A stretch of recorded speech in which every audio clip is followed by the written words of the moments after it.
Então, bom dia a todos, né? Hoje nós vamos conversar a respeito de cinética química, né? Então, na última lista eu já abordei um pouquinho esse tema com vocês, para vocês refletirem a respeito de algumas situações do nosso cotidiano, né? Então, o assunto da nossa aula é cinética química e essa parte da cinética química, ela trata sobre velocidade de reações, né? Então, aí a gente está vendo uma reação que é a putrefação de um abacaxi, né? Então, ela acontece com uma certa velocidade, mas não é instantânea, né? Não é imediata, demora algum tempo para esse processo acontecer, e a gente pode usar de algumas estratégias para tentar fazer com que essa reação aconteça ainda mais devagar, né? E que a gente possa ter essa fruta por um tempo maior para ela poder ser consumida. Então a gente pode, por exemplo, armazenar o abacaxi dentro da geladeira, né? Então dentro da geladeira ele tem um prazo de duração maior e a gente vai conversar por que disso, né? Por que a velocidade da reação química dentro da geladeira é menor do que a velocidade da reação química fora da geladeira. Então a gente vai, na aula de hoje, conversar a respeito de velocidade de reações químicas. Aqui a gente também vê um exemplo de uma reação química, que é o amadurecimento do tomate, né? Também não é uma reação instantânea. Ela demora um tempo para acontecer, para o tomate poder amadurecer, né? Mas também uma transformação química, o processo de amadurecimento do tomate, que não é instantâneo. Já nesse outro exemplo aí, ó, a gente está observando, a serpente é um experimento que chama serpente de faraó. É facinho de fazer, né? Se vocês procurarem no YouTube, tem vários experimentos de química, inclusive esse daí, que explica como fazer esse experimento. Agora vocês observam que essa reação ela já é instantânea. Na hora que é colocado outro reagente, né, a gente já observa a formação de um novo produto. Então, tem reações químicas que acontecem imediatamente.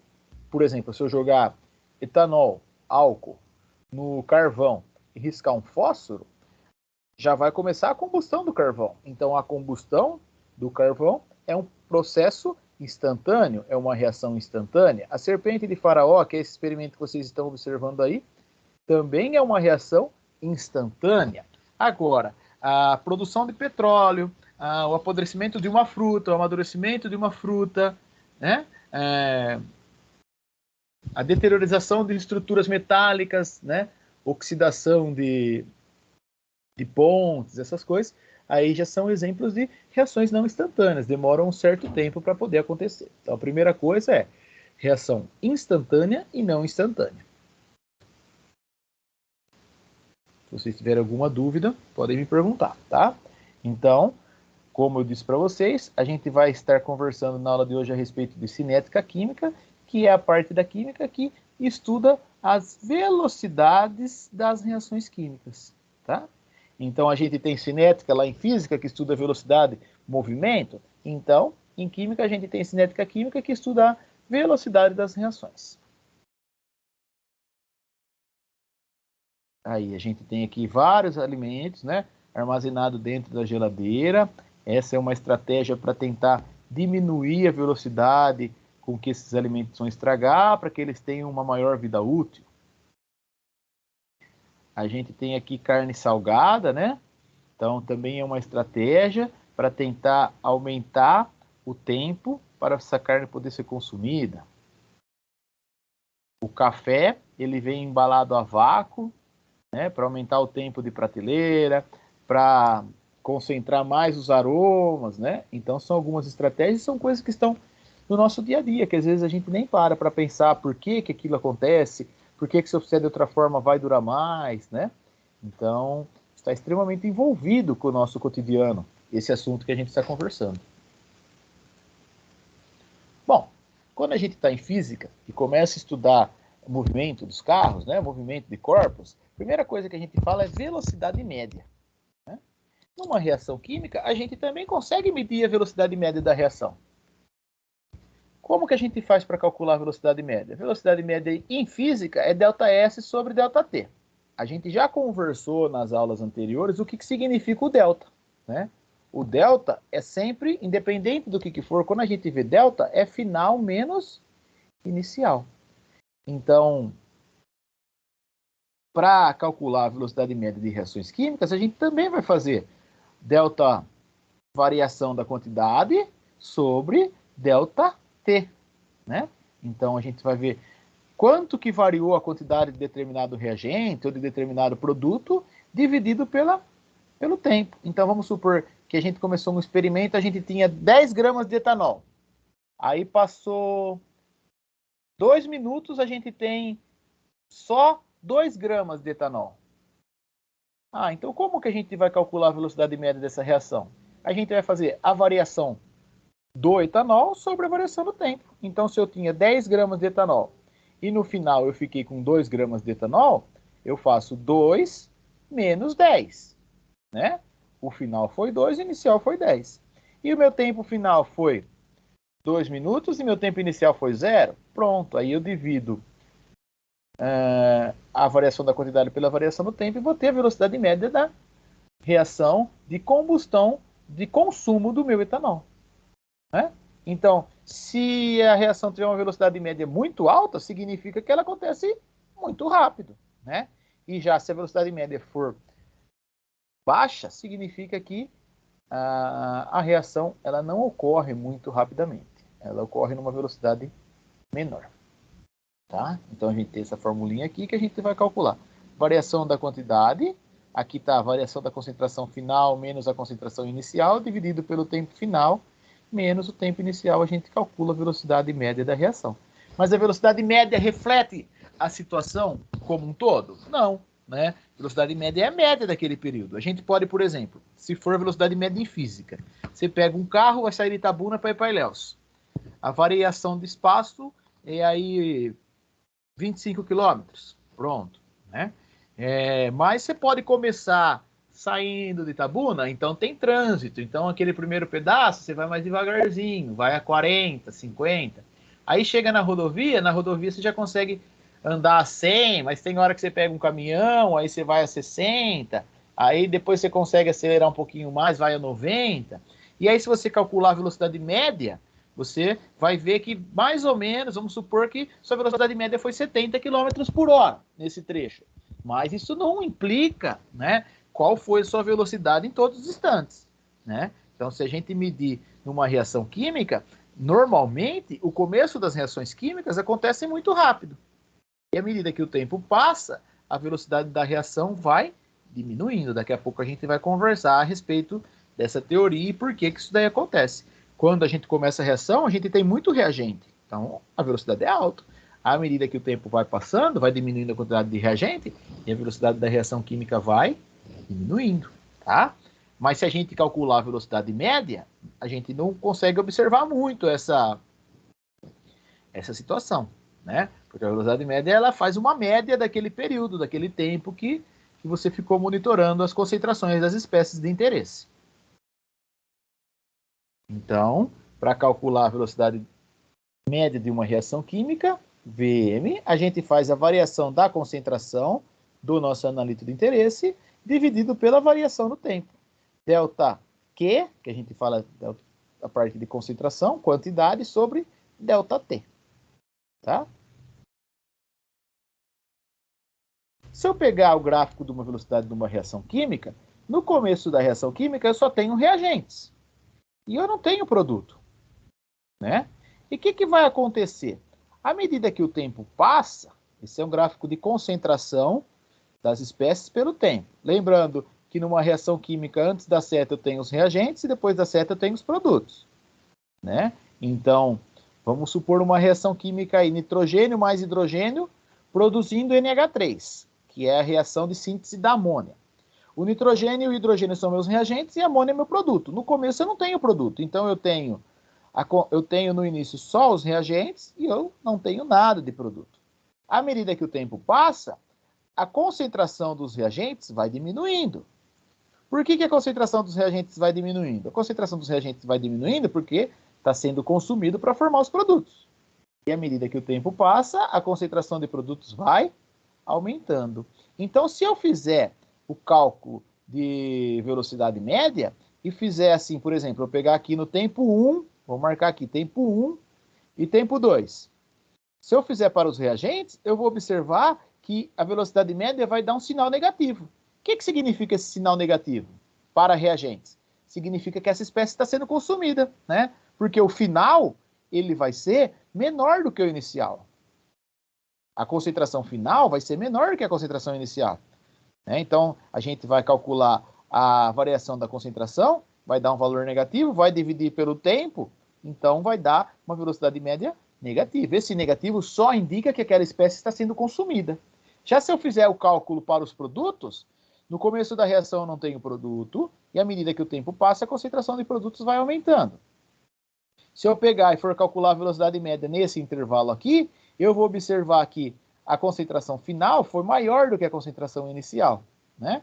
E aí, que na hora que eu fizer o delta Q, a variação da concentração, eu vou ter um número alto menos um número baixo, então vai dar um valor positivo. Então, velocidade média para produtos vai ter valor positivo. Velocidade média para reagentes vai ter valor negativo. O que indica esse positivo e esse negativo na parte de cinética química? Só indica o seguinte: o positivo é que a espécie está sendo produzida e o negativo indica que a espécie está sendo consumida. Beleza? Então a gente tem que ter isso daí em mente. Quando eu pego um carro e sai de Itabuna e um carro que sai de Ilhéus, uma hora eles vão se encontrar. Né? Se eu for fazer os cálculos lá de física, um deles vai ter velocidade negativa para poder ter o momento do encontro entre um e outro. Ah, mas por quê? O carro está com velocidade negativa? Não, não é isso, é que ele está no sentido contrário do outro. Né?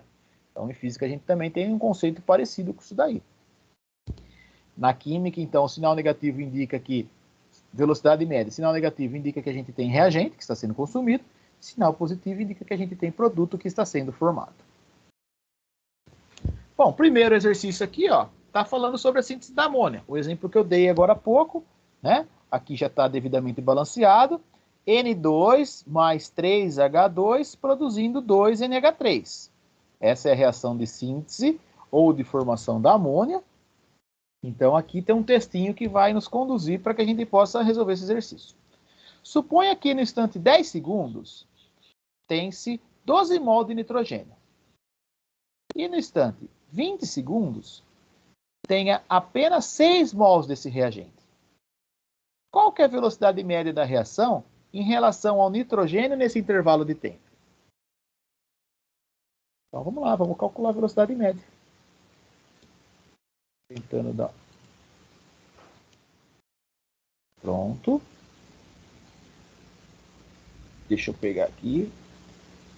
Parece que está meio lento. Agora foi. Então, velocidade média é igual à variação da concentração, delta Q, né, variação de quantidade, dividido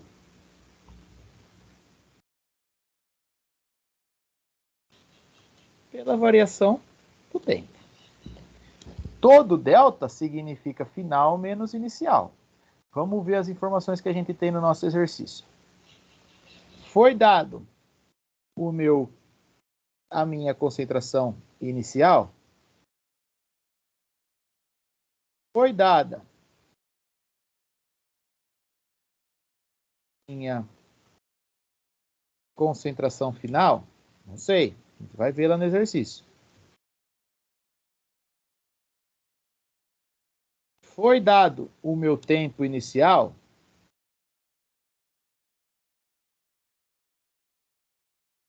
Foi dado o meu tempo final. Vamos observar lá no exercício. Bom, aqui. Suponha que no instante 10 segundos a gente tem 12 mols de nitrogênio. Então, no tempo inicial, 10 segundos, a gente tem 12 mols de nitrogênio. E no instante 20 segundos, a gente tem apenas 6 mols de nitrogênio. Calcula a velocidade média dessa reação. Então, vamos lá, né? Deixa eu colocar aqui essa daqui de um jeitinho mais como é a primeira, né? Tanto faz eu deixar assim, né? Ou ela assim, né? Ó. Velocidade média é igual a variação da quantidade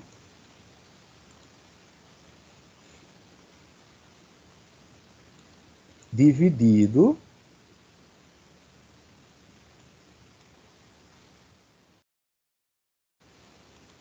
pela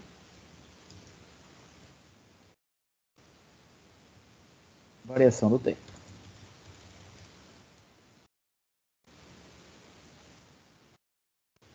Então, vamos continuar aqui. A velocidade média vai ser igual, minha concentração final, 6 mols, minha concentração inicial, 12. Variação do tempo. Meu tempo final, 20. Meu tempo inicial, 10. Logo, 6 menos 12 vai ser menos 6.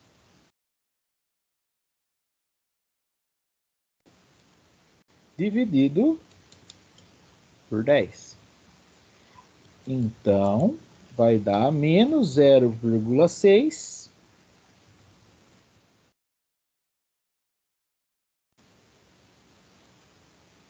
em cima é mols.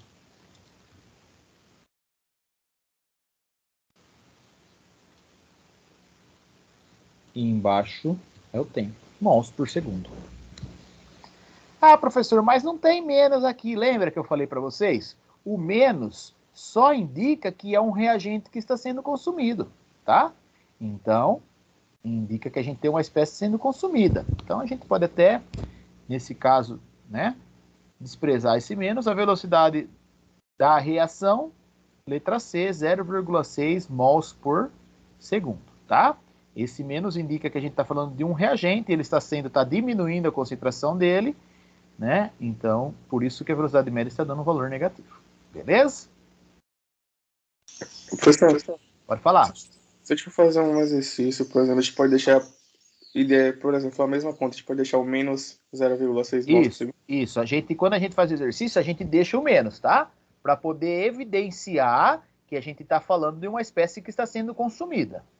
Tá? Se der valor negativo, a gente deixa o menos no exercício. Porque aí a gente indica que é um reagente que não é um produto. Como aqui a gente não tem valor negativo nesse exercício, ele está falando do módulo, então a gente, alternativa C, 0,6 mols por segundo. Sempre que der menos, é porque a espécie está sendo consumida. Sempre que der mais, é porque a espécie está sendo produzida. O menos, a gente está falando dos reagentes. E o mais, a gente está falando de velocidade média dos produtos. Bom, aqui eu tenho, de novo, um outro exercício, né?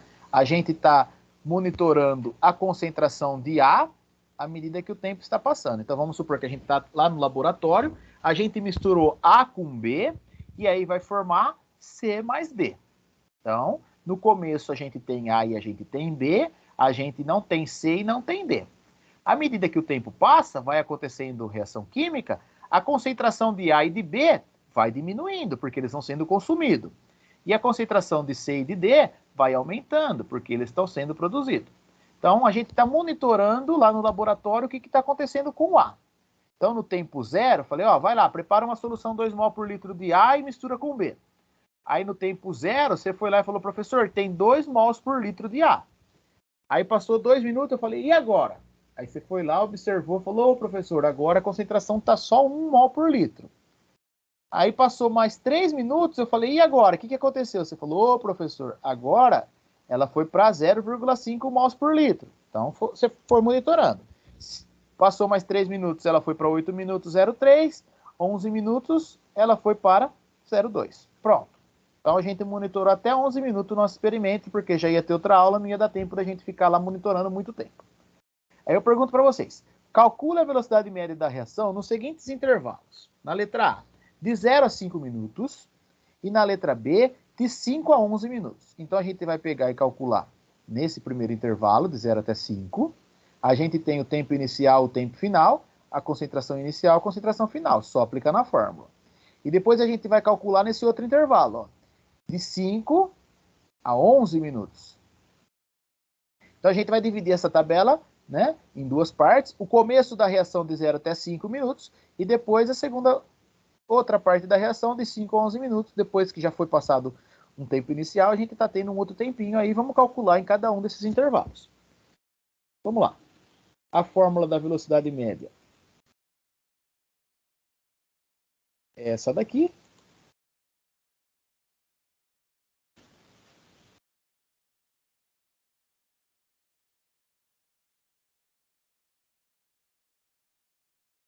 Tá aqui a fórmula da velocidade média. E vamos começar a fazer, então, o nosso exercício. Vou colocar aqui, a gente vai fazer a letra A primeiro, tá? Então, na letra A, velocidade média é igual. Concentração final. Então, qual que é a concentração final? É a de 0 ou a de 5 minutos? O tempo final não é 5 minutos, então a concentração final é de 5 minutos. A concentração final, 0,5 mols por litro de ar. Qual que é a concentração inicial? É lá no zero. Então, 2 mols por litro. Dividido por tempo final, 5 minutos. Tempo inicial, 0. Então, velocidade média vai ficar igual. 0,5 menos 2 vai dar menos 1,5. Dividido por 5.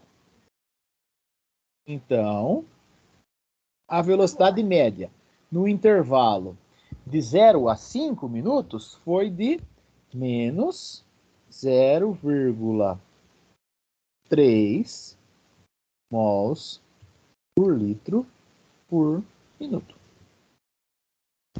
Pronto. Já calculei nesse primeiro intervalo. Agora eu quero que vocês rapidamente calculem para mim no intervalo de 5 a 11 minutos aí, tá? Eu vou dar aí 2 minutinhos para vocês calcularem e me falar qual que é o valor. Vamos lá.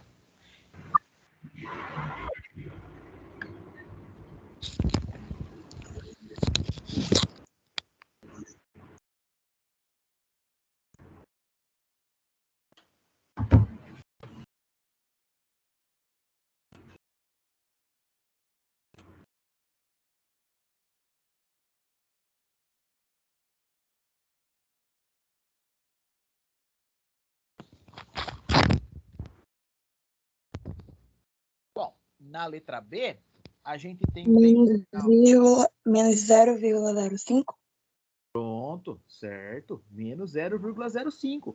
Por quê? Você pegou o tempo final 11 e o tempo inicial 5. Então, a parte de baixo, que é a variação do tempo, 11 menos 5 ficou igual a 6. Né? Aí você foi lá na tabela e pegou a concentração final, que é a concentração em 11, 0,2. E a concentração inicial não é de 0, porque o intervalo agora é de 5 a 11. Então, você pegou a concentração inicial lá em 5 minutos, que era igual a 0,5. Então, você fez isso daqui, ó. Deixa eu pôr aqui de lado. A sua concentração inicial é a concentração em 5, em 11. A sua concentração final menos inicial em 5 a 0,5. O tempo final foi 11 e o tempo inicial foi 5. Aí deu aqui menos 0,3 dividido por 6 minutos. E aí foi menos 0,05. Né? Então, olha só. Agora a gente vai tirar uma informação importante desse cálculo aqui. O que a gente está observando com a velocidade média da reação? No primeiro intervalo, de 0 a 5 minutos, ela era quanto?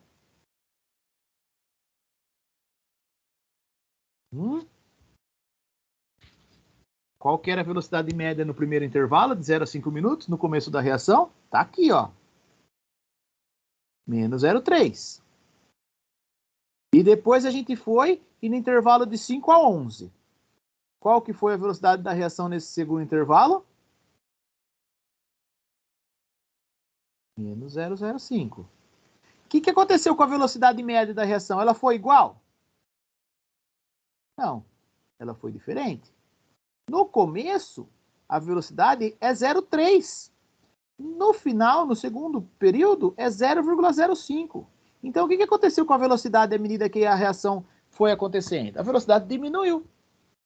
Por que a velocidade diminui? Porque no começo, eu tenho muito A e eu tenho muito B.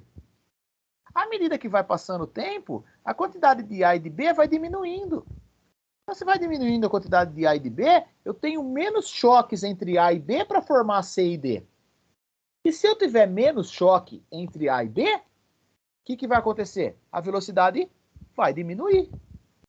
Entendeu? Então, para ter reação química, não adianta. Ah, eu tenho A e B, quero produzir C e D. Eu vou deixar A dentro de uma caixa e B dentro de outra caixa. Vai acontecer reação se eu não misturar os dois? Não. Para ter reação química, eu tenho que ter A e B dentro do mesmo recipiente. Né? Aí, pronto. Então, eu coloquei A e B dentro do mesmo recipiente. E comecei a monitorar a concentração de A à medida que o tempo estava passando. No começo, eu só tenho A e B ali dentro. Então, se o A bater com B, e tiver algumas condições que a gente já vai conversar daqui a pouco, se o A se chocar com B, vai produzir C e D. Então, no começo, um monte de A e um monte de B, um monte de choque entre A e B. Vai se produzindo C e D. Mas, daqui a pouco, eu já tenho C e D e tenho menos A e B.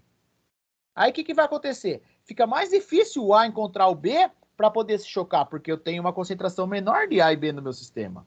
Além disso, pode começar a acontecer choque entre A e C, ou A e D. Aí já não é uma coisa interessante para a gente, porque para produzir C e D, o choque tem que ser entre A e B. O B também pode se chocar com o C, o B também pode se chocar com o D ao invés de se chocar com o A. Né? E se o B se chocar com o C, não vai ter reação química. Se o B se chocar com o D, não vai ter reação química.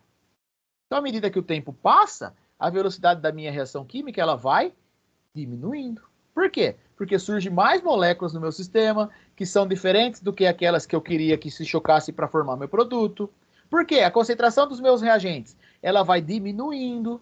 Né? Se diminui a quantidade dos meus reagentes, diminui os choques entre os meus reagentes e leva a uma formação menor dos meus produtos. Beleza? Então a gente vai conversar a respeito de tudo isso daqui na aula de hoje. Bom, aqui tem um exercício, né? Nesse exercício aqui, leva-se em consideração os coeficientes estequiométricos entre a parte de cinética, velocidade de reação, porque quer saber qual que vai ser a massa de CO2 produzida em 1 hora, só que também entra cálculo estequiométrico, né? Então, a gente começa a associar o conteúdo cinética junto com outros conteúdos que a gente já aprendeu a calcular, né? A gente já aprendeu na nossa vida acadêmica. Então, a gente já estudou estequiometria, a gente já estudou mols. Então, agora a gente vai entrar com a parte de cinética. Aí a gente tem a velocidade de reação para o butano, para esse daqui, né? 0,05 mols por minuto, e quer saber de CO2 produzido em 1 hora. Então, primeira coisa, aqui está minuto, aqui que é hora. Então, eu tenho que multiplicar isso daqui por 60, que eu vou transformar para hora. Então, 0,05 vezes 60, eu vou ter qual que vai ser a velocidade em mols por hora de butano. Aí eu vou ter a relação estequiométrica. 1 mol de butano gera 4 mols de CO2. A quantidade de mols que eu tenho de butano que foi feito para essa conta 0,05 vezes 60 vai gerar X mols de CO2. Pronto. Eu vou calcular quantos mols de CO2 é produzido em 1 hora através de cálculo estequiométrico. Mas ele não está perguntando qual que é a quantidade de mols, ele está perguntando qual que é a massa de CO2. Aí você vai usar a tabela periódica, vai ver quanto pesa o C e quanto pesa o O. o C pesa 12 e o O pesa 16. Então, o CO2, então é 12 desse, 16 do um, 16 do outro. O CO2 pesa 44. Então, 1 mol de CO2 pesa 44 gramas.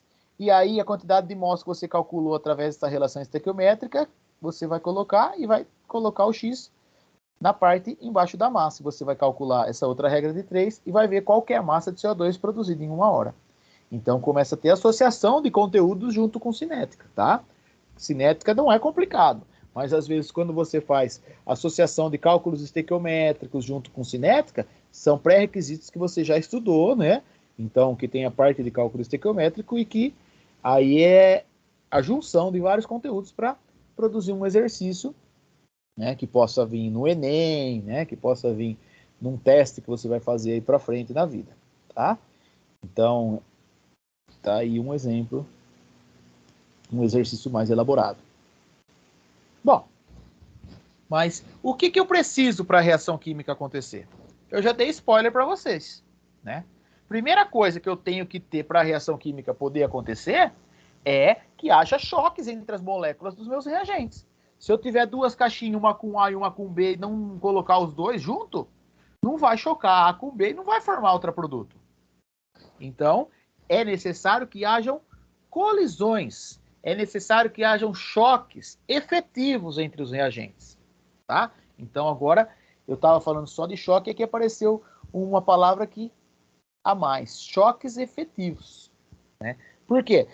O que é um choque efetivo? Um choque efetivo é, naquele caso, A mais B para produzir C mais D, se chocar o A com o C, não é um choque efetivo. O choque efetivo seria chocar o A com o B, né? E só chocar? Não, não é só chocar. Além de chocar, é necessário duas coisas. Que o choque tenha disposição geométrica favorável, ou seja, que ele esteja acontecendo numa orientação geométrica adequada, e que, além disso, ele tenha energia suficiente para romper a barreira do complexo ativado, né? O que é o complexo ativado? O complexo ativado é um estágio intermediário da reação química. Quando a gente está representando a reação química, a gente não representa o complexo ativado. A gente coloca A mais B para produzir C mais D. Eu tenho uma reação química aqui, ó, H2 mais I2 para produzir 2HI. O que seria o complexo ativado? H2 é meu reagente, I2 é meu reagente. HI é meu produto, HI é meu produto. Mas eu tenho choque entre o H2 e o I2, eles se chocaram, olha lá, então aqui eles estão chocados, né? E se vocês observarem nesse momento, ó, a disposição geométrica está legal, né? Está pronto para sair um HI para cá e está pronto para sair um HI para cá. Então, a orientação geométrica, a disposição geométrica está favorável, está adequada. E o complexo ativado é esse momento aqui, ó, onde a gente tem a quebra das ligações dos reagentes. Você está quebrando aqui para liberar um H e liberar outro H, quebrando aqui para liberar um I, para liberar outro I. Então, você tem a quebra da ligação dos reagentes e a formação da ligação dos produtos. Esse é o estágio do complexo ativado. Então, eu tenho que ter energia suficiente para que esse processo possa acontecer. Quebrar a ligação dos reagentes e formar as ligações dos produtos. Então, se eu tiver choque, e o choque tiver disposição geométrica favorável, e tiver energia suficiente para romper essa barreira do complexo ativado, aí sim eu vou levar a formação dos meus produtos. Tá? Então, tem que ter choque, mas tem que ter choque efetivo. O que é um choque efetivo? Com disposição geométrica favorável e com energia para romper a barreira do complexo ativado. A gente já vai falar mais sobre o complexo ativado a seguir. Ó, um exemplo de uma colisão não efetiva. Olha só. Teve o choque, a disposição geométrica está favorável, mas não tem energia suficiente para romper a barreira do complexo ativado. Não tem energia suficiente para quebrar as ligações dos reagentes e formar as ligações dos produtos. Então, apesar de ter tido choque, não foi um choque efetivo. Não levou à formação de HI. Continuou sendo H2 e continuou sendo I2. Então, não houve reação química, porque não teve uma colisão efetiva, foi uma colisão não efetiva. Olha só esse choque aqui, ó. Eu tinha o H2 e eu tinha o I2. Aí eles foram e se chocaram. Essa disposição, essa orientação geométrica, está adequado para sair um HI e outro HI? Olha só. Tá vendo? A disposição geométrica desse choque ela não está favorável para a formação dos produtos.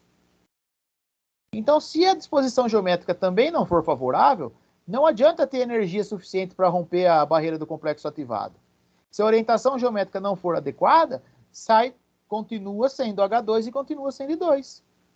Para a colisão ser efetiva, olha aqui a colisão efetiva, ó, tem que ser um choque com disposição geométrica favorável e tem que ter energia suficiente para romper a barreira do complexo ativado.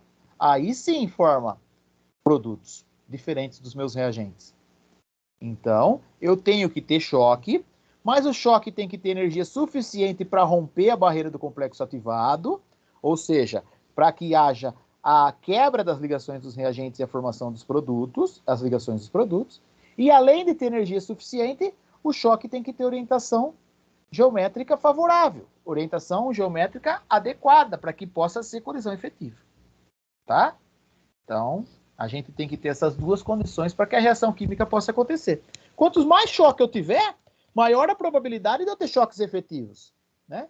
E se eu tiver uma maior quantidade de choques efetivos, a velocidade da minha reação vai ser maior. Se a gente pensar em energia livre de Gibbs, né?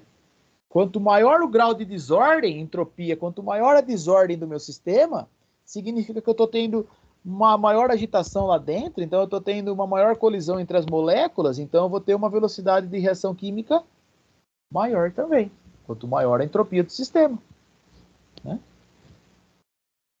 O que é essa tal de energia de ativação que você está falando, professor? Se a gente pensar numa pessoa, né, jogando golfe, e tem um morrinho na frente para ela poder acertar aqui a bolinha dentro da bandeirinha, ela vai bater o taco e essa bolinha vai subir.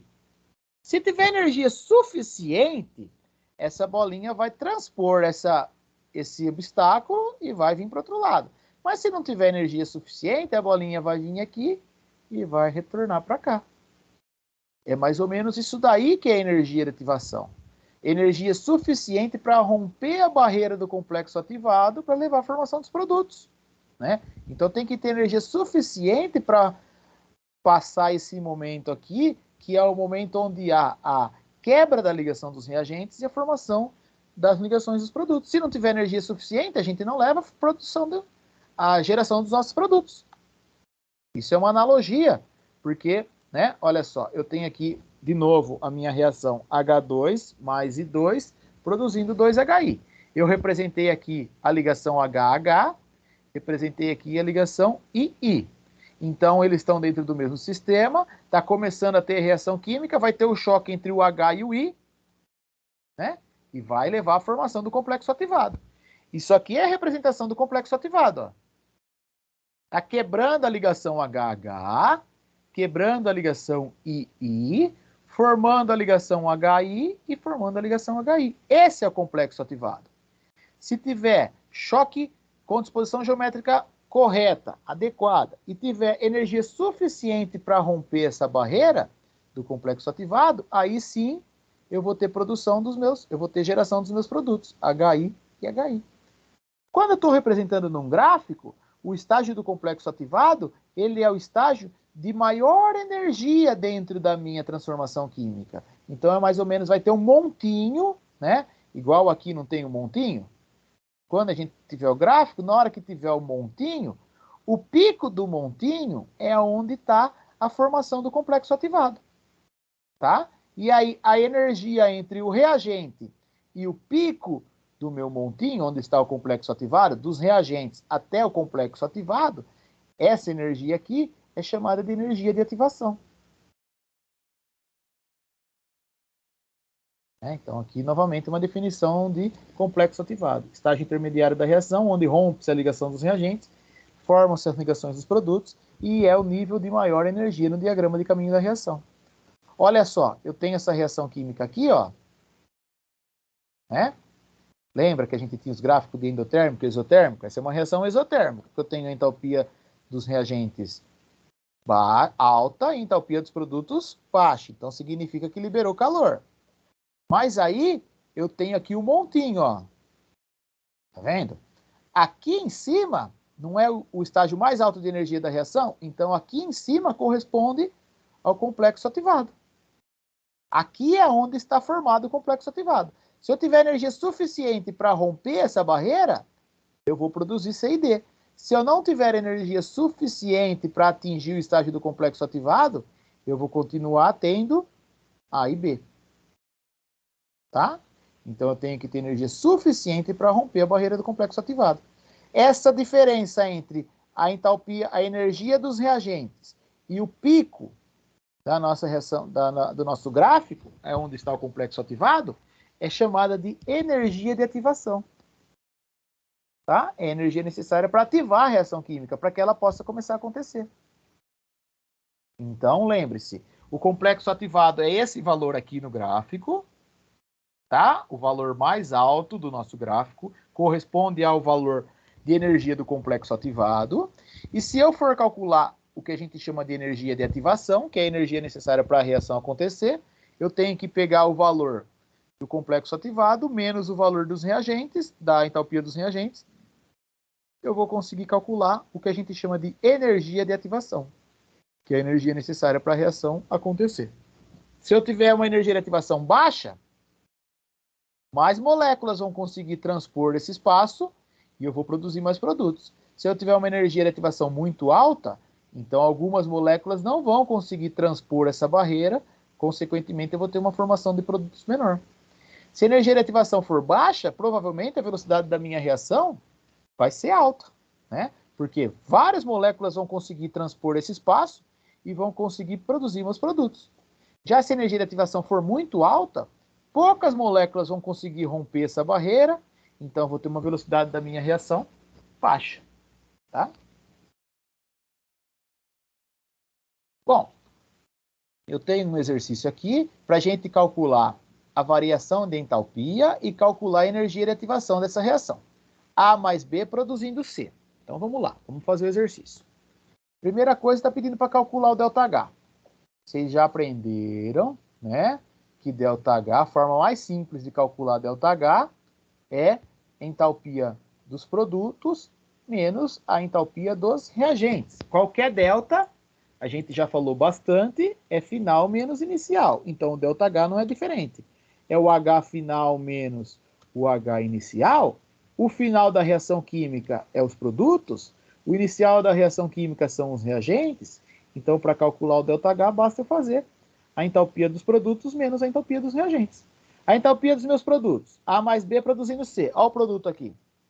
A entalpia do produto é 2. A entalpia do meu reagente. A entalpia do meu reagente é 10. Então, o meu ΔH vai ser igual a menos 8 quilocaloria por mol. ΔH negativo significa que a gente tem uma reação do tipo exotérmico. Pronto, que libera calor. Isso aqui a gente já tinha aprendido a calcular. Eu não perguntei aqui, mas qual que é o valor correspondente ao complexo ativado?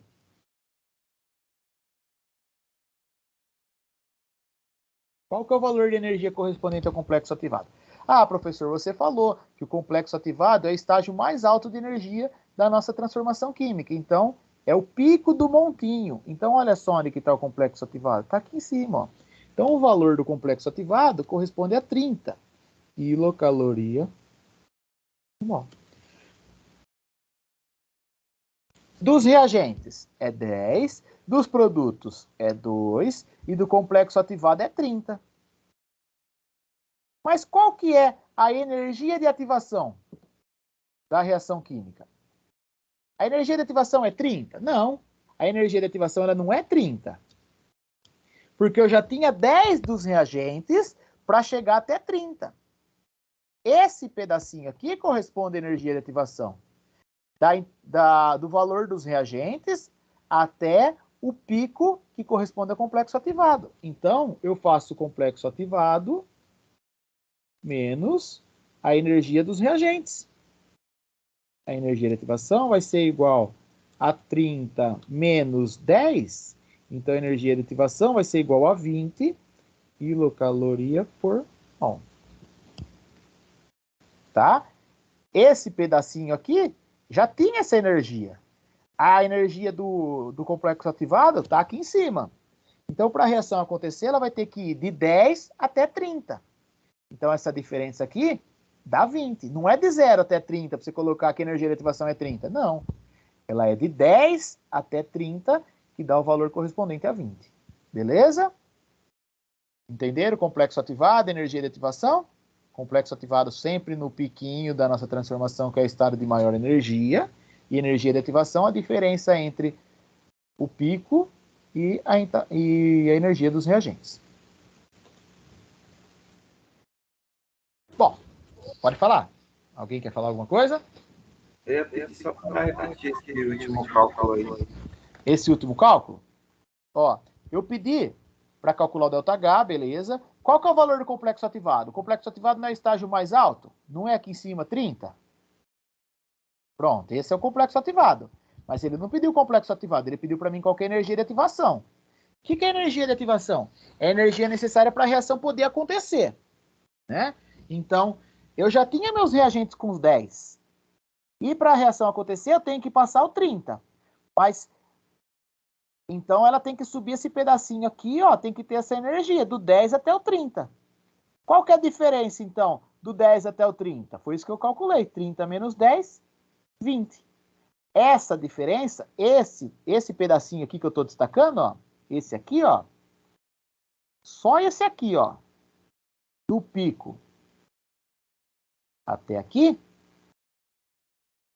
ele é denominado de energia de ativação. E ele dá 20, porque ele vai do 10 até o 30. É a energia necessária para ativar a reação química. Beleza? Então, vamos lá. Dar continuidade aqui. Então, como eu já falei para vocês, tem um negócio que é chamado de teoria das colisões, né? A velocidade da reação química, ela depende dessas colisões. Se eu tiver muita colisão, a velocidade vai ser alta, né? Se eu tiver um sistema que tenha muita energia, vai ter energia suficiente para romper a barreira do complexo ativado e, consequentemente, a velocidade da minha reação vai ser alta, né? É lógico que depende da orientação das moléculas. Esses choques têm que acontecer e tem que ter disposição geométrica favorável. Então, isso diz a teoria da colisão, né? A velocidade da reação química depende da quantidade dessas colisões, né? Da quantidade de choque que está tendo, da energia desses choques, né? Se está tendo energia suficiente para romper o complexo ativado, e da orientação desses choques, porque a orientação tem que ser de maneira geométrica favorável. Não adianta trombar e não estar na disposição correta, que não vai levar à formação de produto. Essa é denominada de teoria das colisões. Quanto mais colisões a gente tiver, maior vai ser a velocidade da nossa reação química. Tá? Quanto mais colisões efetivas a gente tiver, maior vai ser a velocidade da nossa reação química. Se eu tiver pouca colisão, dentro dessas colisões a gente vai ter aquelas que não são efetivas, ou seja, aquelas que não estavam com disposição geométrica favorável, aquelas que não tinham energia suficiente para romper a barreira do complexo ativado. Então, o que vai acontecer? A velocidade da minha reação vai ser baixa. Bom, mas existem alguns fatores que afetam a velocidade de uma reação química. Pergunto para você. Se você tiver uma banana madura, você vai conservar ela dentro da geladeira ou fora da geladeira se ela já está madura? Se você deixar ela fora da geladeira, ela vai estragar mais rápido. Por que a banana vai estragar mais rápido fora da geladeira? Pergunto para vocês. Porque a temperatura ambiente é maior do que na geladeira. É isso mesmo, né? Então, a temperatura é um fator que influencia muito na velocidade da reação. Quanto maior a temperatura, maior é o grau de agitação das moléculas. E aí, consequentemente, maior vai ser a velocidade da reação química, né? Outro fator que influencia na velocidade das reações químicas é a concentração das espécies. Imagina, eu tenho dentro de um sistema, eu coloco 3 moléculas de A, 3 moléculas de B para formar a B. Até essas moléculas se chocarem, se encontrarem para se chocar, vai um certo tempo. né? Agora, se eu colocar dentro do mesmo sistema 50 moléculas de A e 50 moléculas de B, a concentração está maior, não está? Eu tenho muito mais A e muito mais B. Eu tenho muito mais chance de A trombar com B. Então, se eu aumento a concentração do meu sistema, eu aumento também a velocidade da minha reação química. Quanto maior a concentração, mais reagentes eu tenho, mais chance deles se chocarem, maior a concentração dos meus reagentes, então maior vai ser a velocidade da minha reação química. Outro fator que influencia também na velocidade das reações químicas é o que a gente denomina de superfície de contato. Eu pergunto para vocês, o que vai enferrujar primeiro? Se eu tiver uma bola de ferro pesando 1 kg, ou se eu tiver 1 kg de ferro na forma de pó? Quem que vai enferrujar primeiro? Quem que vai oxidar primeiro? A bola ou o pó? A mesma quantidade, 1 kg. Ou os dois vai ser ao mesmo tempo? O pó. O pó, né? Por que o pó vai enferrujar primeiro? Porque a superfície de contato do pó, o contato entre o ferro da nossa substância com o oxigênio do ar para levar à formação da ferrugem, é muito maior do que na bola. Na bola é só a parte externa que está em contato com o oxigênio, e à medida que o tempo vai passando, vai enferrujando, e a bola inteira enferruja. Então, quanto maior for a superfície de contato, maior também vai ser a velocidade da reação química. A pressão do sistema se aplica para gases, né? Se eu tiver uma quantidade de gás dentro de um sistema e aumentar a pressão, se eu aumento a pressão, eu aumento a quantidade de choques entre as moléculas. E se eu aumento a quantidade de choques entre as moléculas, se eu aumentar a quantidade de colisão, eu vou aumentar a velocidade da reação. Então, pressão se aplica para os gases, ela também aumenta a velocidade da reação química. Uso de catalisadores, né? A função do catalisador, ele não atua nem como reagente nem como produto, né? Ele está ali na reação apenas para aumentar a velocidade da reação. E como que ele faz? O que o catalisador faz? Ele diminui a energia de ativação. Ele diminui aquele morrinho que a gente conversou. E se ele diminui a energia de ativação, a gente vai ter mais moléculas dos reagentes com energia suficiente para pular para o outro lado, para se transformar em produto. Essa é a função do catalisador. A gente já vai conversar uma por uma, mais devagarzinho agora. Primeiro que eu vou falar é a temperatura, né? É lógico, quando eu quero que a banana verde amadureça, eu comprei banana verde na feira. Eu quero que ela amadureça. Eu vou deixar na geladeira? Não, se eu deixar na geladeira vai demorar muito para ela amadurecer. Se eu deixar ela fora da geladeira, ela vai amadurecer mais rápido, porque a temperatura fora da geladeira é maior do que a temperatura dentro da geladeira. E aí a velocidade da reação química é maior com temperaturas maiores. Se eu aumento a temperatura, eu tenho mais energias cinéticas nas partículas, eu tenho mais colisões e com mais energia, porque as moléculas estão mais agitadas, a entropia está maior. Então, consequentemente, a probabilidade de ter maior colisões efetivas é muito maior, e se eu tenho muita colisão efetiva, a velocidade da minha reação também é maior. É por isso que eu compro carne e não deixo a carne fora da geladeira.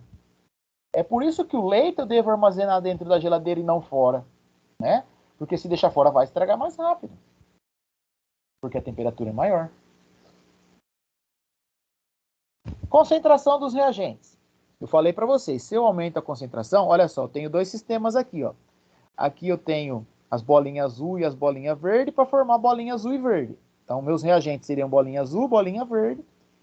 Então, se eu tiver pouca bolinha azul e pouca bolinha verde, se eu tiver concentração baixa dos meus reagentes, eu vou ter poucos choques, pode ter uma velocidade baixa para formar meus produtos. Agora, se eu tiver uma concentração alta de bolinha azul e verde, eu vou ter muito choque, né? Aumenta as colisões entre os reagentes e, consequentemente, aumenta a velocidade da minha reação química. Quanto maior a concentração, maior a velocidade da reação. Superfície de contato, né? Esse experimento, quando a gente está no presencial, dá para a gente fazer no laboratório. Eu pego uma barrinha de zinco, né? 10 gramas de zinco num cubinho, e eu pego 10 gramas de zinco e a gente deixa em pó, tá? E a gente coloca dentro de um becker contendo ácido clorídrico na concentração de 0,1 mol por litro. Aí a gente observa o que acontece. A gente vai observar que aqui, quando está em cubo, a quantidade de hidrogênio que está sendo gerada gera hidrogênio. Lógico que gera, mas devagarzinho. Quando eu jogo o pó de zinco dentro da solução de ácido clorídrico, é mais ou menos igual quando eu jogo um comprimido efervescente dentro da água. Forma um monte de bolinha. Só que o produto é hidrogênio, né? Aí está formando um monte de bolinha. Por que que em pó forma mais bolinha do que quando está em cubo? Porque em pó, a superfície de contato é maior do que na forma de cubo. É muito mais rápido gera o hidrogênio aqui do que aqui. Então, quanto maior a superfície de contato, maior a velocidade de reação. Se eu pegar 1 kg de carne moída e 1 kg de carne numa peça só, qual que vai estragar primeiro? A carne moída ou a carne numa peça só? Deixar as duas na mesma temperatura. A moída, né? A superfície de contato da carne moída é maior do que da carne numa peça só. Então a velocidade de reação também vai ser maior. Pressão, né? É evidente, eu tenho o meu sistema aqui, ó. Se eu aumentar a pressão, baixei o êmbolo, aumentei a pressão, eu tenho mais chance de ter choques aqui, então a velocidade vai ser maior. Se por um outro lado eu diminuir a pressão, colocar o êmbolo mais para cima, a chance de ter choque aqui é menor. Então, se eu tiver menos choque nesse espaço, a velocidade vai ser menor, tá? Então, aumenta a pressão, aumenta a velocidade, diminui a pressão, também diminui a velocidade. Tem um experimento aqui, ó, que eu estou fazendo alguns testes. Eu fiz vários experimentos e eu quero saber em qual situação que vai ser mais rápido. Qual que vai ter uma maior velocidade. O primeiro experimento, eu coloquei 25 graus, eu coloquei o zinco granulado e a concentração do ácido foi 1 mol por litro. Eu estou colocando, parecido com isso daqui, ó. Eu estou colocando zinco dentro do ácido clorídrico. Aqui o zinco estava granulado e o ácido estava 1 mol por litro, temperatura de 25. Beleza. Vai ser rápido. Aqui vai ter um certo tempo. No experimento 2, eu mantive a temperatura, eu mantive o zinco granulado, mas eu diminui a concentração. Quem vai ser mais rápido, experimento 1 ou experimento 2?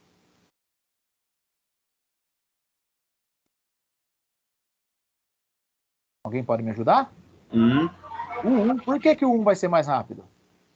Porque a concentração dele está maior. Isso, aqui a concentração de ácido está maior do que aqui, então o experimento 1 vai ser mais rápido que o 2. E se eu comparar o 2 e o 3? Quem vai ser mais rápido? Olha só, a temperatura no 1, 25. A temperatura no 3, 30.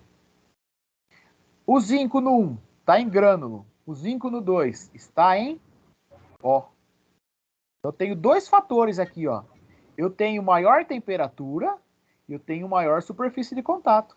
A concentração está igual, mas com certeza o experimento 3 vai ser mais rápido do que o experimento 1. No experimento 4, comparado com o 3, eu tenho a mesma temperatura, os dois na mesma condição, só que a concentração está diferente. Aqui a concentração está maior que aqui. Então o experimento 3 vai ser mais rápido do que o experimento 4. No experimento 5 é parecido, mesma temperatura e mesma concentração, mas aqui está em pó e aqui está em raspa. Pó é menor do que raspa. Então, aonde que a velocidade vai ser maior nesses 5 experimentos? Nesses 5 experimentos, no experimento 3, eu vou ter uma velocidade maior. Então, alternativa C, de Caio. Né? Experimento mais rápido dessa condição aqui. Beleza? Bom, vamos supor, um experimento fácil que dá para fazer em casa para ver essas coisinhas. Você pega aí um monte de Cebion, pega água. Coloca um copo com 100 ml, metade do copo de água e outro copo com metade de água. Os dois com água gelada. Você pega um comprimido de Cebion, você coloca inteiro em um e marca o tempo. Que tá saindo o gásinho lá, os bolinhos. Deu 1 minuto. Aí o outro experimento, você descartou o experimento 1, tá no experimento 2, a mesma quantidade de água, só que ao invés de colocar o Cebion inteiro, você macetou ele com martelo antes de abrir, aí você abriu e colocou tudo pozinho dentro. Pergunto, quem vai ser mais rápido? O experimento 1 ou o experimento 2?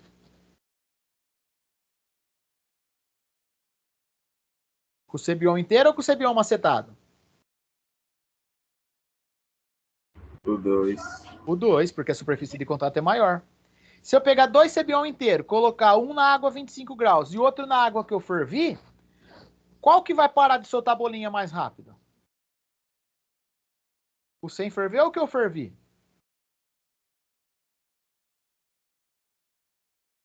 Que ferveu. O que ferveu, porque a temperatura é maior.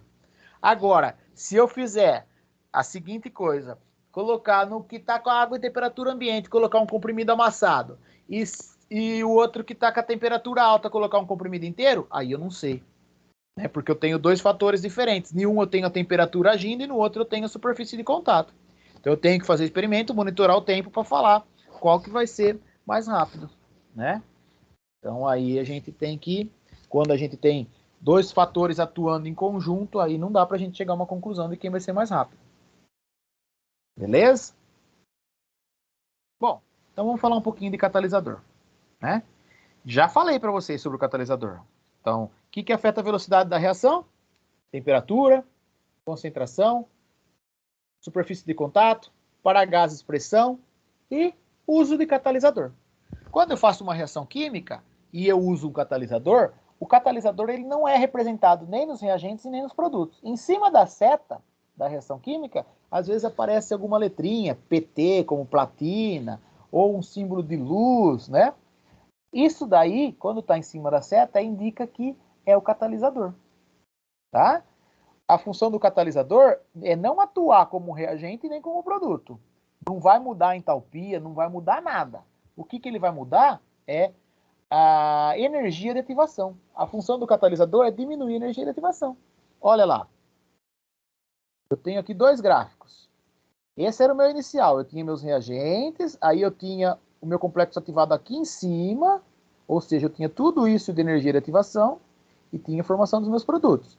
Só ia conseguir virar produto quem passasse por esse montinho aqui, que é o pico do complexo ativado. Então pode ser que teve uma colisão, mas não teve energia suficiente para passar por aqui. Chegou até aqui, ó. Mas não chegou até o pico, então não virou produto. Agora, quando eu uso o catalisador, qual que é a função do catalisador? É diminuir a energia de ativação. Olha só como era alta, sem catalisador. Aí eu coloquei catalisador e diminuí a energia de ativação. Agora, aquela molécula que estava chegando até aqui com energia, ela não tinha energia suficiente para romper sem catalisador, mas com o catalisador ela já tem energia suficiente para passar e se transformar em produto. Então, o catalisador diminui a energia de ativação. Se ele diminui a energia de ativação, eu vou ter mais choques que vão romper a barreira do complexo ativado, então eu vou ter uma velocidade de reação maior. Essa é a função do catalisador. Diminuir a energia de ativação e aumentar a velocidade da reação química. Tá? Então eu tenho um gráfico aqui, ó, que está pedindo para a gente identificar cada uma das letras. O que significa essa letra A aqui, ó? Essa letra A não é a diferença de energia entre produto e reagente? Então essa letra A é o que a gente chama de entalpia. O que significa essa letra B minúscula aqui, ó? Olha só, não está entre o reagente e o pico do complexo ativado? Então essa é a energia de ativação para transformação em roxo. E esse Czinho aqui, ó? Ah, ó, entre os reagentes e aqui o laranja. É a energia de ativação para essa reação aqui representada por esse caminho representado pela curvinha laranja. Pergunto para você. Qual que é que está usando o catalisador? A roxo ou a laranja? E por quê? Alguém pode me falar? Alguém sabe? Cri, cri. Qual tem menor energia de ativação? A laranja ou a roxo? Laranja. A laranja tem menor energia de ativação, não tem? Qual que é a função do catalisador? Não é diminuir a energia de ativação? Então, essa laranja corresponde à nossa curva com o catalisador, a nossa reação com o catalisador. Essa roxo corresponde à nossa transformação sem catalisador. Sem catalisador, energia de ativação alta. Com catalisador, energia de ativação baixa. Mudou o ΔH? Não, não mudou o ΔH. O catalisador não muda o ΔH, tá? Ele só muda a energia de ativação. Esse B aqui, ó, é o pico que corresponde ao complexo ativado quando utilizou o catalisador. Esse A aqui, ó, corresponde ao pico sem catalisador. Aqui é o complexo ativado sem catalisador e aqui é o complexo ativado com catalisador. O valor é o T, aqui sem catalisador, o valor é o X do complexo ativado com catalisador. Beleza? Então, e essa reação, ela é endo ou exotérmica? A entalpia dos produtos é menor do que a entalpia dos reagentes, portanto, liberou calor. Se liberou calor, essa reação ela é exotérmica. Aqui tem mais um exercício, mas depois vocês podem fazer esse exercício com calma, treinar um pouquinho. A gente vai ter a lista também para vocês executarem depois. Qual que é a curva catalisada? Isso eu quero que vocês respondam agora. A 1 ou a 2? 2. A 2, né? Ó, a energia de ativação da 2 está muito menor do que a energia de ativação da 1. Então, essa é catalisada e essa é sem catalisador. Tá? A energia de ativação da curva catalisada. Esse pedacinho aqui, ó, de 158 a 230. Se eu fizesse esse valor, eu vou calcular isso daqui. Qual o complexo ativado da curva não catalisada? Opa, o complexo ativado é esse valor aqui, ó, 320. E se eu quiser calcular qual que é a energia de ativação não catalisada? Aí é esse valor aqui, ó, de 320 a 158. Qual que é a variação da entalpia? É só eu fazer esse valor, final menos inicial, que eu tenho a variação da entalpia.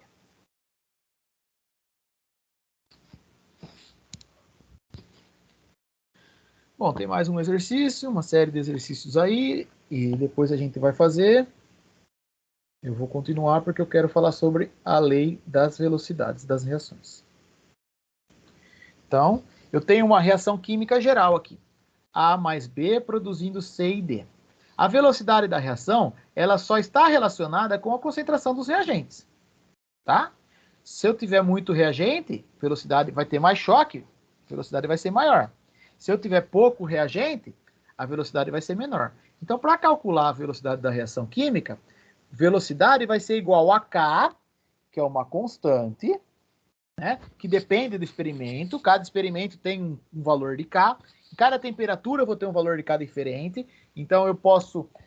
Provavelmente o valor de K vai ser dado no exercício para você, ou então ele vai dar todas as outras coisas e vai pedir para você calcular o K. K vezes a concentração de A elevado a um coeficiente que a gente chama de ordem da reação N, né, que é determinado experimentalmente, esse N, a ordem da relação em relação a pode ser de primeira ordem, N vai ser igual a 1, de segunda ordem, N vai ser igual a 2, de terceira ordem, N vai ser igual a 3. Isso é determinado experimentalmente. Vezes a concentração de B elevado a M, a ordem da reação em relação a B. Se eu somar esse valor aqui, o N mais o M, eu vou ter o que a gente chama de ordem global da reação. Vamos supor que uma reação é de primeira ordem para A e de segunda ordem para B. Então, eu vou somar 1 mais 2, vai dar 3. Então, é uma reação de ordem global igual a 3. Tá? Quando for reação elementar, que é os casos mais simples, o N vai ser igual ao coeficiente estequiométrico na frente do A. E o M vai ser igual ao coeficiente estequiométrico na frente do B. Isso se aplica para reações elementares. Se não for reação elementar, ele vai ter que dar dado para você ver qual que é o N, se o N vai ser primeira ordem, segunda ordem, terceira ordem. Qual vai ser o M, se primeira ordem, segunda ordem, terceira ordem, quarta ordem, dependendo da situação. Mas os casos mais simples, a gente vai fazer velocidade igual a K, reações elementares, vezes a concentração do reagente elevado ao seu coeficiente estequiométrico, vezes a concentração do outro reagente elevado ao seu coeficiente estequiométrico. Ah, professor, não estou entendendo bulhufas. Olha aqui, ó. A gente tem essa reação aqui, ó. Essa aqui. Vamos escrever a expressão da velocidade para essa reação aqui? Vamos. velocidade... Ah, vamos supor que essa reação, primeira coisa, vamos supor que ela é uma reação elementar. Então, velocidade vai ser igual a K, que é a constante que eu não sei, vezes a concentração dos reagentes. H2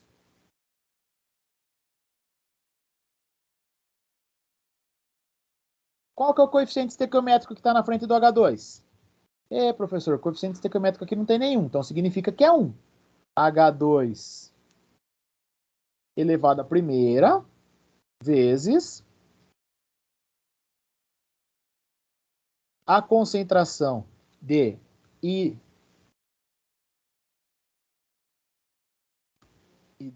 que é o outro reagente,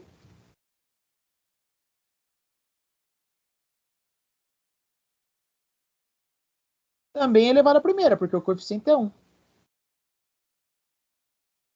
Tá? Então, o que significa? Significa que, se for uma reação elementar, que ela é de ordem 1, de primeira ordem para o H2, de primeira ordem para o I2. Qual que é a ordem global da reação? Aí eu vou somar. Um desse com um desse, ela é uma reação de segunda ordem. Substância sólida não entra na expressão da velocidade. Aqui é gasoso e gasoso, então os dois entram. Nem a água entra na expressão da velocidade, tá? Então só vai entrar substâncias líquidas e gasosas, né? Não vai entrar substância sólida e não entra o produto. O produto não interfere na velocidade da reação. Quem interfere na velocidade da reação são os reagentes. Primeira ordem para H2, primeira ordem para I2, ordem global da reação, 1 mais 1, ela é de segunda ordem. Ah, professor, ainda continuo sem entender. Vamos pegar essa outra reação aqui, ó. Essa aqui. Vamos escrever a expressão para essa daqui? Velocidade da reação vai ser igual a K, que é a constante que eu não sei, supondo que essa é uma reação elementar, beleza? Vezes a concentração de N2. Qual que é a ordem de N2? Qual que é o coeficiente que está na frente do N2 aí? É 1? Pronto, então é de primeira ordem para N2. Vezes a concentração do outro reagente. A ordem para o H2 ela é 1? Ou não? Qual que é a ordem para o H2? 3. Ela é de terceira ordem para o H2. Então ela é de primeira ordem para o N2 e de terceira ordem para o H2. E qual que é a ordem global da reação? Eu tenho que somar do N2 com o H2, ela é de uma reação de quarta ordem. 1 mais 3, 4. Pronto. É só isso. Aí se eu der o valor do K, der o valor, a concentração do N, a concentração do H2, a gente consegue calcular qual que é a velocidade da reação. Mas eu tenho que dar o valor do K. Ou eu posso dar qual que é a velocidade, qual que é a concentração e qual que é a concentração e pedir para você calcular o K. Aí a gente pode fazer uma associação e fazer uma série de exercícios. Esse valor igual ao coeficiente estequiométrico só se aplica para reações elementares, tá? Se não for reação elementar, aí não se aplica essa situação. Beleza? Então, se não for dado os valores experimentais, a gente assume que é uma reação elementar. Aí a gente vai utilizar os coeficientes que estão aqui na frente, ó. Lembrando que só vai depender dos reagentes, não vai depender dos produtos. Velocidade vai ser K, constante, vezes a concentração de A elevado ao coeficiente A, foi isso que a gente fez até agora, vezes a concentração de B elevado ao coeficiente B. Isso para reações elementar. Se ele não der nenhum experimento, a gente assume que é. Se ele não der nenhum valor experimental, a gente assume que é reação elementar. Para calcular a ordem da reação, é só eu somar A mais B que eu vou ver a ordem global da reação. Substância sólida e água não entram na expressão. Aí, a reação de síntese da amônia, a gente já fez o exercício. V vai ser igual a K vezes N2 elevado à primeira, vezes H2 elevado ao cubo. Então, ela é de primeira ordem para o N2, de terceira ordem para o H2. E qual que é a ordem da reação global? Pronto, da reação global eu vou somar 1 com 3, ela é de quarta ordem. Olha um teste aqui, ó. Amostra de ferro em contato com ácido clorídrico reage, formando cloreto de ferro e formando H2. Pergunta: para calcular a velocidade dessa reação, é necessário considerar somente a concentração de ferro no prego? Bom, V vai ser igual a K vezes a concentração dos reagentes. Mas olha o estado do ferro, ele está o que aqui? O que significa esse S? Sólido. Sólido. E sólido vai entrar na expressão da velocidade? Olha aqui, ó. Substância sólida. Olha aqui. Não entra na expressão. Se eu fosse escrever essa daqui, vamos supor, vamos escrever essa reação. Você, teoricamente, ia falar para mim, bom, professor, do jeito que você falou, se for uma reação elementar, vai ser isso, ó. V igual a K vezes a concentração de ferro. Aqui, o coeficiente é 1, então elevado à primeira. Vai dar ele mesmo, né? Vezes a concentração de HCl elevado ao quadrado. Porque o coeficiente estequiométrico é 2. Só que eu falei que substância sólida não entra na expressão, porque a gente não tem concentração de substância sólida. Então, o ferro não vai entrar na expressão porque ele está sólido. Então, a velocidade dessa reação não depende do ferro. Tá? Não depende dos produtos. A velocidade dessa reação depende apenas da concentração do ácido clorídrico. O produto não entra na expressão. O ferro não entra na expressão porque está sólido. Então, somente a concentração da solução de ácido clorídrico vai ser necessário para a gente calcular a velocidade dessa reação. Letra C. Concentração de hidrogênio é produto. O produto não entra na expressão.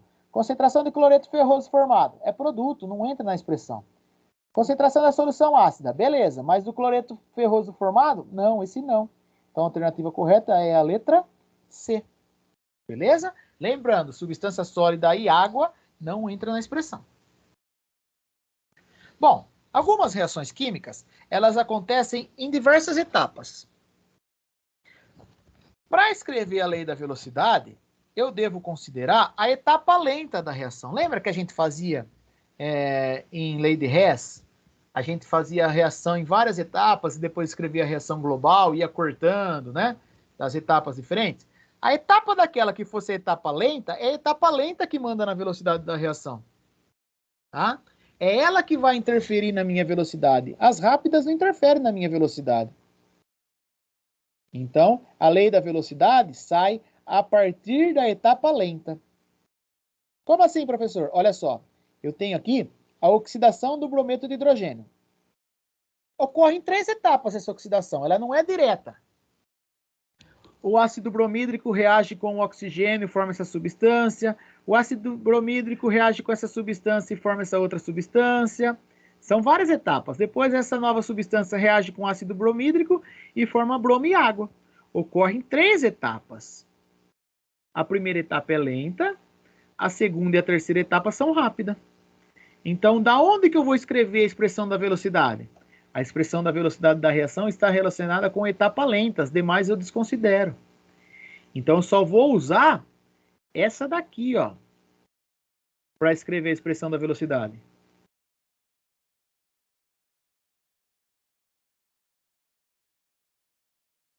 Só a lenta. Lembrando que o produto não tem nada a ver com a velocidade da reação, porque depende dos reagentes. A velocidade, se for uma reação supondo que é elementar, é igual a K, que é a constante, que tem que ser dada para a gente. Concentração de HBr elevado à primeira. Né? Ó, HBr é gasoso, então ele entra na expressão. Elevado à primeira, porque aqui é 1, vezes a concentração O2, também elevado à primeira, porque o O2 é 1 aqui também. Pronto. Essa é a expressão da velocidade para essa transformação química aqui, ó. Ah, professor, mas e as outras etapas? Não interessa. Vai valer apenas a etapa lenta. Então, a alternativa correta para esse exercício é a letra A. A de amor. Certo? Bom, se for dados experimentais, aí significa que a gente não tem uma reação elementar. Aí eu tenho que avaliar cada uma das situações para ver o que está acontecendo para poder escrever a expressão da velocidade. Aí entra um pouco de exponencial que vocês aprenderem em matemática, tá? Aqui é mais simples, né? É só quando é elementar, você só vai aplicar lá, sólido não entra, água não entra, né? Quando for uma reação que ocorre em várias etapas, você vai adotar apenas a etapa lenta, porque é ela que vai interferir na velocidade da reação para poder escrever a expressão, isso para elementar. Se não for elementar, vai ser um exercício assim, ó. Ele vai te dar as concentrações para você chegar na conclusão da ordem da sua transformação química. Tá? Aí você vai ter que aplicar um pouquinho de matemática. Né? O que você observa entre o experimento 1 e o 2? A concentração de B manteve. A concentração de A dobrou. A concentração de A dobrou, o que aconteceu com a velocidade da reação? Também dobrou. Foi de 2 para 4. Então, eu dobrei a concentração de A e dobrei a velocidade. Eu tripliquei aqui entre 1 e o 3. Eu tripliquei a concentração de A e eu tripliquei a velocidade. Então, vou fazer só entre 1 e o 2. 2 elevado a N. 2 porque eu dobrei a velocidade. Eu dobrei a concentração. O que aconteceu com a velocidade? Ela dobrou também. Então, significa que o N vai ser igual a quanto?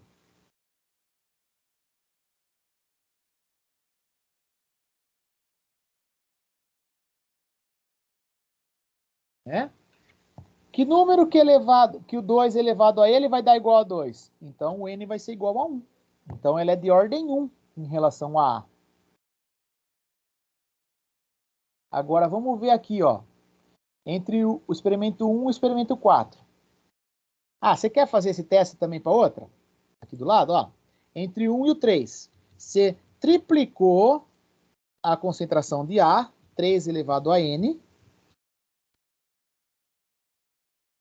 O que aconteceu com a velocidade? Foi de 2 para 6, então ela também triplicou.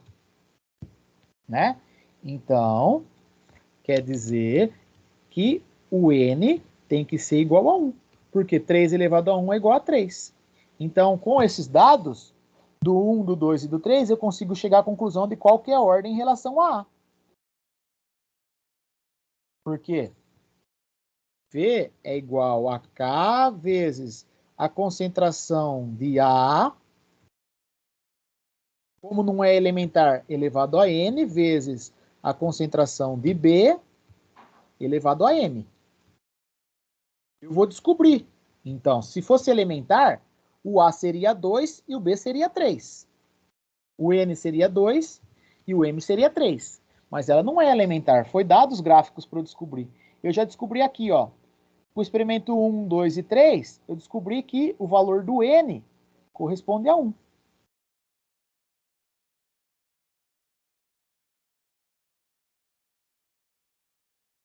Então, eu já descobri aqui que o N é 1. E o M? Quanto vai ser o M? Olha só. Se eu comparar o experimento 1 com o 4, eu mantenho a concentração de A. Eu não mexi no A. Mas eu duplico a concentração de B. Quando eu duplico a concentração de B, o que acontece com a velocidade? Ela vai de 2 para 8. Então, eu quadruplico a velocidade. Então, olha só o que vai acontecer aqui, ó. Para eu calcular o M. Quando eu dupliquei a velocidade, 2 elevado a M, que eu estou vendo B, a velocidade, quando eu dupliquei a concentração de B, a velocidade quadruplicou. Então, quer dizer o quê? Qual que é o valor do M? 2 elevado a M para dar 4. Então, quer dizer que o M é igual a 2. Então, quando a reação não é elementar, ela dá um pouquinho mais de trabalho, né? A gente tem que ir lá e calcular. Então, eu sei aqui que o M vai ser igual a 2. Se eu pegar o experimento 1 e o 5, olha só. A concentração de A manteve-se a mesma. E a concentração de B, ela foi de 1 para 3. Triplicou a concentração de B. E triplicou a concentração de B, o que aconteceu com a velocidade da reação? Ela foi de 2 para 18. Ou seja, ela aumentou 9 vezes. Então, 3 elevado a m vai dar igual a 9. Qual que é o valor do m? É lógico, é a mesma substância. O m vai ser igual a 2. Então, com os dados experimentais, por uma reação não elementar, é um pouquinho mais complicada, mas eu consigo calcular.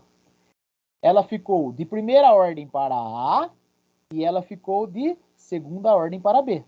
A ordem global da reação é só eu somar esses dois. 1 mais 2, ela é de terceira ordem. Essa é a lei da velocidade. Agora, se eu começar a substituir aqui, ó, velocidade tal, A tal e B tal, eu consigo calcular o K. Tá? Porque eu tenho todos os dados aqui para poder calcular a constante de equilíbrio. Tranquilo? Então é isso daí. Se vocês tiverem dúvida, vocês podem me procurar no atendimento.